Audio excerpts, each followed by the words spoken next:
Hi guys! Ganto pala kami pag nasa farm kami. Kami ang nagbababa ng mga upuan at mga foam para upuan nila. Maga kami nagising, dalawa lang kaming gising at natapos na naming ibaba yung mga foam at mga upuan. Kaya sabi ko sa kanya, videohan niya ako at maglalaro ako. Ang sabi niya, ayoko. Sabi ko naman, subukan mo at masarap maglaro. Sabi niya sa akin, para daw akong bata. Bata lang daw gumagawa niyan. Sabi ko, maarte siya. At ayan na nga, napilit ko naman siya. Sige, nainggit siya sa akin, kaya gusto niya rin maglaro. Pinilit ko lang siya. Ako pala ang pinakamatanda dyan, pero ako ang isip bata. Hindi siya sanay sa kalokohan at hindi siya sanay maglaro. Pero pag ako ang kasama niya ay gustong gusto niya kasi puro daw ako kalokohan at para daw akong bata. Ayan nga, tuwan-tuwa siya. At ayan na nga, kinabukasan na yan, pauwi na kami. Iyan pala yung mga binaba naming mga upuan. Tulong-tulong na kami kasi pauwi na kami dyan. Napakainit nung araw na yan.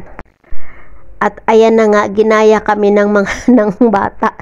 Ayan, inano ko lang kasi bawal ang bata, kaya kinat ko na lang sila.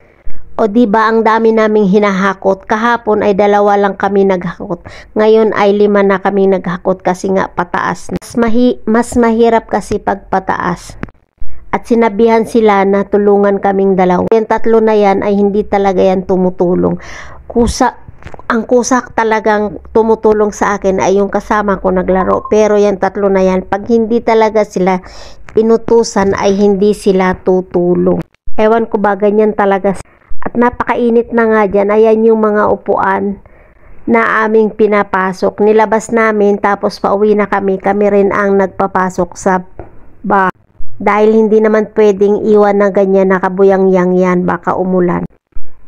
Napakainit talaga dyan guys, sa totoo lang, kaya yung nakapandong ako dyan ng kulay blue.